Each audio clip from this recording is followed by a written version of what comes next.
Hello बच्चों, आप लोग का स्वागत है हमारे क्लास में। तो आज हम एक्सरसाइज 53 का क्वेश्चन नंबर 12 से आज हम शुरू करेंगे। इसके पहले वाले वीडियो में हमने क्वेश्चन नंबर 11 तक फिनिश किया था। तो आज हम एक्सरसाइज 53 का 12 से आज स्टार्ट कर रहे हैं।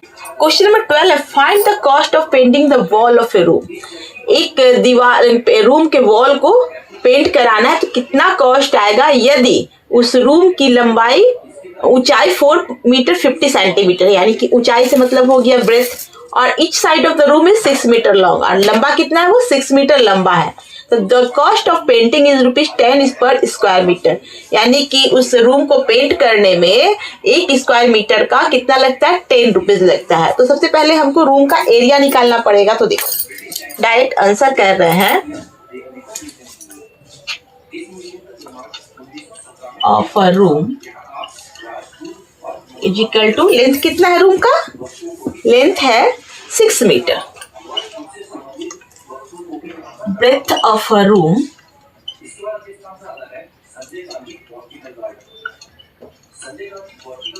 इज इक्वल टू कितना है 4 मीटर 50 सेंटीमीटर। यहाँ पर कह रहा है हाई, कह रहा है हाई जो हुआ ना वही ब्रेथ हो गया, यानी कि चौड़ाई होगी 4 मीटर 50 सेंटीमीटर। अब देखो इसको क्या करना, पूरा को मीटर बनाना पड़ेगा। तो देखो 4 इंटू क्या हो जाएगा 50/100, सेंटीमीटर से मीटर बनाने के लिए क्या करते हैं 100 से डिवाइड कर देते हैं। तो क्या हो जाएगा 4 इंटू 0.5, यानी कि कितना हो जाएगा 4.5 मीटर। इसीलिए area of a room is equal to length into breadth. Length कितना है 6 मीटर और ब्रेथ कितना है 4.5 मीटर। अब देखो दोनों को मल्टीप्लाई करते कितना होता है 27 मीटर, इसका एरिया निकल गया। ठीक है, तो कह रहा है कि cost of painting 1 square metre को करने में ₹10 लगता है। तो देखो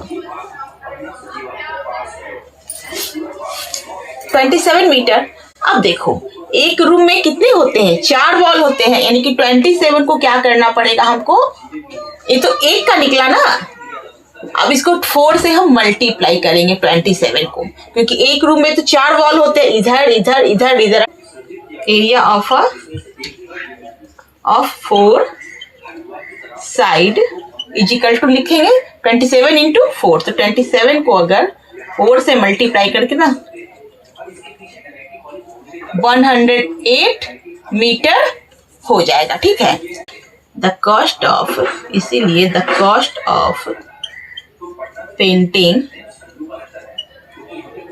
वॉल इज इक्वल टू क्या हो जाएगा 108, क्योंकि 1 स्क्वायर सेंटीमीटर को करने में कितना लगता है ₹10। तो क्या 108 को हम 10 से मल्टीप्लाई कर देंगे, इसलिए कितना हो जाएगा ₹1080, इसका आंसर हो जाएगा। ठीक है, देखो क्वेश्चन नंबर 30 में है, find the area of each of the following figures, यानी कि जो फिगर दिया हुआ है उसका हमको एरिया बताना है। तो देखो यहाँ पर एक मैंने फिगर बनाया हुआ है, तो यहाँ पर देखो इसमें क्या करते हैं कि सबसे पहले क्या करते हैं कि रेक्टेंगल पीस को हम अलग करते हैं। तो देखो अगर हम यहाँ से, देखो मैं रेड से मार्क करती हूँ तो आपको पता चलेगा, यहाँ से अगर हम इसको अलग कर देते हैं तो एक रेक्टेंगल बन गया, रेक्टेंगल पीस बन गया।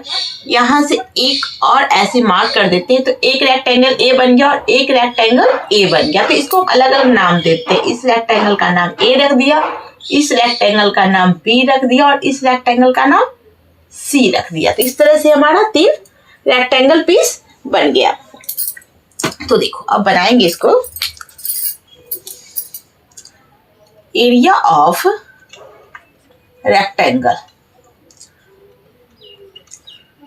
अब सबसे पहले किसका निकालेंगे, ए का। तो area of rectangle A is equal to क्या हो जाएगा, हम चूंकि जानते हैं कि रेक्टेंगल का क्या होता है फॉर्मूला, लेंथ इंटू ब्रेथ। अगर लंबाई की बात करेंगे तो 1 सेंटीमीटर और चौड़ाई कितना है हमारा 7 सेंटीमीटर, यानी कि 1 सेंटीमीटर इंटू 7 सेंटीमीटर।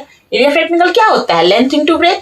तो कितना हो गया 7 से 1 को मल्टीप्लाई कर कितना होगा 7 स्क्वायर सेंटीमीटर इसका रेक्टेंगल हो गया, एरिया ऑफ रेक्टेंगल ए का हो गया। अब एरिया ऑफ रेक्टेंगल ये बी निकालेंगे, जो हमने बी बनाया था, ठीक है। तो एरिया ऑफ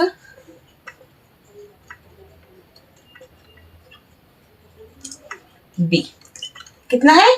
3 सेंटीमीटर इसका लंबाई है। अब चौड़ाई यानी कि ब्रेथ कितना है, तो देखो ब्रेथ जानने के लिए, क्योंकि दिया हुआ नहीं है, तुमको पता नहीं चल रहा है, तो सबसे पहले क्या देखेंगे, यहाँ से यहाँ तक कितना है? 7 सेंटीमीटर। और यहाँ हम देख रहे हैं कि यहाँ से यहाँ तक है 3 और यहाँ से यहाँ तक है 3, यानी कि 3 3 6 सेंटीमीटर हो गया। और यहाँ 7 सेंटीमीटर कहते हैं, यानी कि 7 में से 6 घटा देंगे तो कितना बचेगा? 1 सेंटीमीटर। यहाँ पर कितना हो गया? 1 सेंटीमीटर। तो ब्रेथ कितना हो गया? 1 सेंटीमीटर। तो 3 × 1 कितना हुआ? 3 square centimetre. Area of rectangle B हो गया। अब एरिया ऑफ रेक्टेंगल सी निकालेंगे।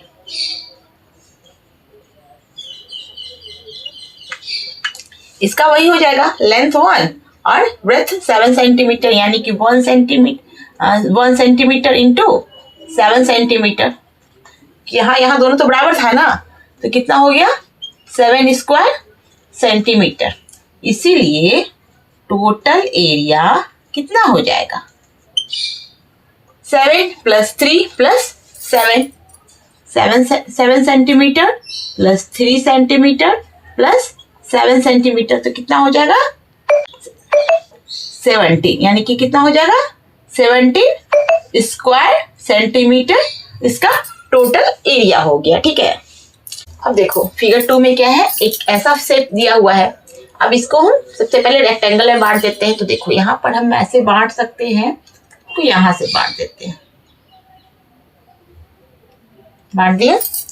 देखो ब्रेड से करते हैं तो ज्यादा क्लियरली समझ में आएगा। यहाँ इसको बांट दिए, यानी कि एक रेक्टेंगल पीस ए बन गया और एक रेक्टेंगल पीस ए बन गया। तो इसका एक नाम देते हैं ए और इसको नाम देते हैं बी, ठीक है। तो देखो अब निकालेंगे area of rectangle A is equal to कितना है? देखो यहां से यहां तक लेंथ तो हमारा 1 सेंटीमीटर है। यहां से यहां तक अगर देखेंगे तो लेंथ कितना है? 1 सेंटीमीटर। एरिया ऑफ रेक्टेंगल का फॉर्मूला क्या कहता है? Length into breadth. लेंथ पता चल गया। अब अगर ब्रेथ की बात करें तो देखो यहां से यहां तक 4 सेंटीमीटर है, तो यहाँ तो अब बच गया यहाँ से यहाँ तक का। तो यहाँ से यहाँ तक क्या है? 2 सेंटीमीटर, यानी कि यहाँ से यहाँ तक क्या हो गया? 2 सेंटीमीटर। ब्रेथ कितना हो गया? 4 और 2, यानी कि 6 centimetre.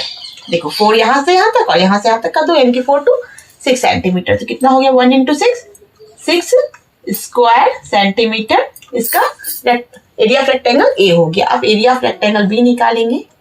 Area of rectangle B is equal to, देखो यहां से यहां तक एरिया ऑफ रेक्टेंगल बी है, तो लेंथ कितना है? 5 सेंटीमीटर। 5 सेंटीमीटर नहीं होगा। अब देखो कैसे होगा, यहां से यहां तक कट गया ना, तो यहां से यहां तक क्या था? 1 सेंटीमीटर, यानी कि 5 में से 1 कट गया, तो कितना बचा है? 4 सेंटीमीटर। तो कितना हो गया? 4 सेंटीमीटर इसका लेंथ हो गया। और ब्रेथ कितना हुआ? 2 सेंटीमीटर। तो 4 × 2 कितना हो गया? 8 स्क्वायर सेंटीमीटर। तो इसीलिए total area is equal to 6 + 2, तो कितना हो गया? 6 + 2 8 स्क्वायर सेंटीमीटर इसका टोटल एरिया निकल गया, ठीक है। अब देखो सी में क्या करते हैं, सबसे पहले इस रेक्टेंगल को अलग कर देते हैं। कितने रेक्टेंगल इसमें बन रहे हैं, तो देखो अगर यहाँ से एक कट करेंगे तो देखो यहाँ से एक रेक्टेंगल पीस बन गया, इसका नाम ए दे देते हैं। फिर यहाँ से एक कर देते हैं, तो यहाँ से यहाँ तक का एक रेक्टेंगल पीस बन गया, तो इसको क्या नाम देते हैं? बी नाम देते हैं। और यहाँ से यहाँ तक एक तीसरा बन गया, तो इसका नाम देते हैं सी, यानी कि 3 रेक्टेंगल बन गए। एरिया ऑफ रेक्टेंगल ए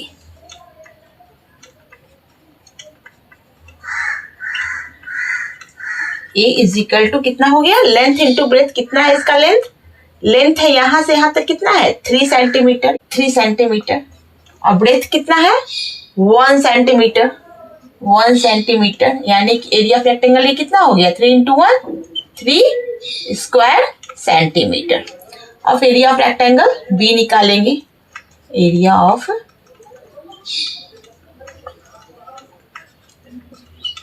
अब इसका देखो, इसका लेंथ कितना है 1 सेंटीमीटर और ब्रेथ कितना है। तो देखो यहां से यहां तक हमको ब्रेथ पता करना है।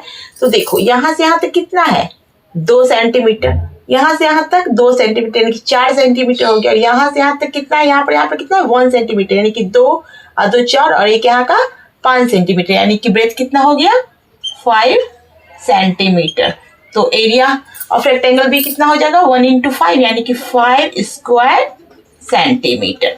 अब एरिया ऑफ रेक्टेंगल सी निकालेंगे।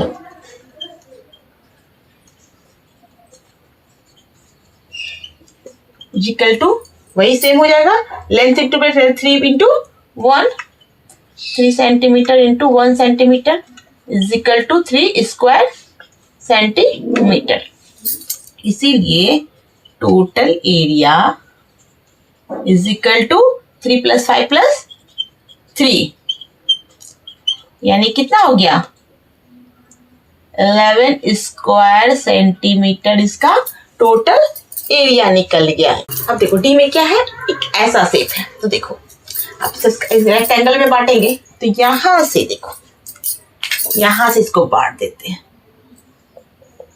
एक रेक्टेंगल ए हो गया, एक रेक्टेंगल ए हो गया, इसका नाम दे दिए, इस रेक्टेंगल का नाम हमने ए दे दिया और इस वाले रेक्टेंगल का नाम हमने क्या दे दिया बी दे दिया। अब देखो यहाँ पे बनाते हैं area of rectangle A is equal to, क्या कहता है लेंथ इंटू ब्रेथ। अब एरिया ए का लेंथ कितना है, यहां से यहां तक कितना है 5 सेंटीमीटर और ब्रेथ कितना है 1 सेंटीमीटर। तो कितना हो गया 5 square centimetre. Area of rectangle B निकालेंगे। अब इसका लेंथ कितना है, लेंथ देखो यहां से यहां तक लेंथ। अब यहां से यहां तक पता करने के लिए देखो यहां से यहां तक कितना है 2 सेंटीमीटर, यहां से यहां तक है 2 और टोटल है 5 यानी कि 2 2 4 बच गया 1 यानी कि यहां से यहां तक का दूरी क्या हो गया 1 सेंटीमीटर। अब ब्रेथ क्या हो गया, यहां से यहां तक क्या कह रहा है 4 सेंटीमीटर यानी कि यहां तक 4 सेंटीमीटर, वो तो हमारा क्लियरली दिया हुआ है यानी कि 4 स्क्वायर सेंटीमीटर इसका रेक्टेंगल हो गया। इसीलिए total area is equal to 5 + 4 is equal to कितना हो जाएगा 9 स्क्वायर सेंटीमीटर इसका टोटल एरिया हो गया। अब देखो फिगर ई देखो, इसमें क्या करना है, इसका भी रेक्टेंगल अलग करते हैं। तो देखो कैसे यहां से देखो, यहां से अलग कर देते हैं, यहां से अलग किए तो एक ए रेक्टेंगल बन गया, इसका नाम हमने ए दिया। अब यहां से यहां तक को भी अलग कर देते हैं तो इसका नाम हम बी दे देते हैं, तो रेक्टेंगल बी हो गया। और यहां से यहां तक को तीसरा रेक्टेंगल सी हो गया यानी कि 3 रेक्टेंगल इसमें बन गए। अब देखो एरिया ऑफ रेक्टेंगल ए का निकालेंगे, एरिया ऑफ ए कितना है, लेंथ कितना है 2 सेंटीमीटर और ब्रेथ कितना है 6 सेंटीमीटर, यहां से यहां तक कितना है 6 सेंटीमीटर यानी कि कितना हो गया 6 × 2 12 स्क्वायर सेंटीमीटर हो गया। अब एरिया ऑफ रेक्टेंगल बी निकालते हैं यहां से यहां तक। तो देखो यहां से टोटल कितना है 7 सेंटीमीटर। अब इसमें से देखो यहां से यहां तक कितना है 2, तो 2 यहाँ का हट गया, 2 यहाँ का हट गया यानी कि 2 और 2 4 हट गए, तो 7 में से 4 माइनस हो गया। देखो यहाँ का 2 था ना, यहाँ का 2 था तो 2 + 2 कितना हो गया 4 और टोटल कितना था 7, 7 में से 4 गया तो कितना बचा 3 यानी कि यहाँ से यहाँ तक की दूरी कितनी हो गई 3 सेंटीमीटर। तो क्या हो गया 3 सेंटीमीटर इंटू यहाँ से यहाँ तक की दूरी क्या है, तो देखो टोटल कितना है 6 सेंटीमीटर, जिसमें यहाँ से दूरी कितनी है 4 सेंटीमीटर। तो 6 में से 4 घट गया तो यहाँ से यहाँ तक क्या बचा 2 सेंटीमीटर यानी कि 2 सेंटीमीटर हो गए इसका ब्रेथ। अब 3 × 2 कितना हो गया 6 स्क्वायर सेंटीमीटर। अब एरिया ऑफ रेक्टेंगल सी निकालेंगे।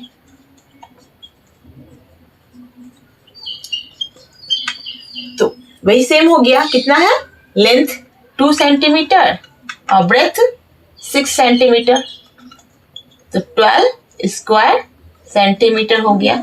इसीलिए total area is equal to कितना हो गया, 12 + 6 + 12 यानी कितना हो गया, 30 स्क्वायर सेंटीमीटर इसका टोटल एरिया हो गया। समझ में आ रहा है? इस तरह से पार्ट बाई पार्ट करके रेक्टेंगल पीस निकाल लेंगे और उसका टोटल कर देंगे। इसमें कैसा है, ऐसा फिगर बना हुआ है, तो देखो इसका भी रेक्टेंगल पीस अलग करते हैं। सबसे पहले इसको अलग कर देते हैं, यहाँ से यहाँ तक अलग कर दिया, तो एक ए रेक्टेंगल पीस बन गया, इसका नाम ए रख दिया। अब देखो यहाँ से यहाँ तक अलग कर देते हैं, तो एक रेक्टेंगल पीस ए वाला बन गया, यानी कि इसका नाम हमने रख दिया बी, और यहाँ से यहाँ तक तीसरा रेक्टेंगल बन गया, इसका नाम हमने सी रख दिया। तो इस तरह से 3 रेक्टेंगल पीस बन गया। मैंने रेड से मार्क किया इसलिए आपको अच्छा से पता चल रहा होगा। अब देखो एरिया ऑफ रेक्टेंगल, पहले ए निकाल लेते हैं, तो area of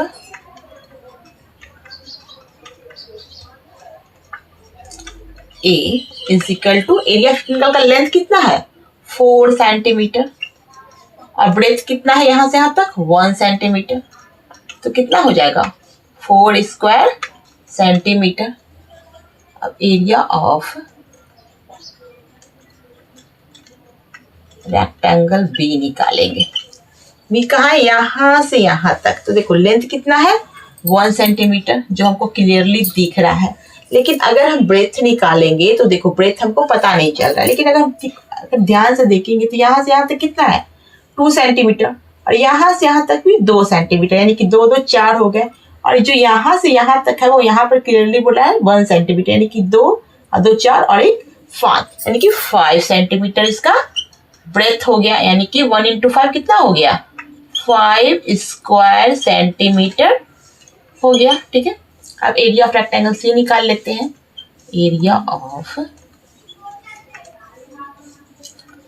C is equal to, C यहाँ से यहाँ तक है, देखो यहाँ से यहाँ तक का लेंथ कितना बता रहा है, 2 सेंटीमीटर, 2 सेंटीमीटर, और ब्रेथ कितना बता रहा है, 1 सेंटीमीटर, तो हो गया 2 स्क्वायर सेंटीमीटर। इसीलिए total area is equal to कितना हो गया, 4 + 5 + 2 is equal to 11 square centimetre इसका टोटल एरिया हो गया।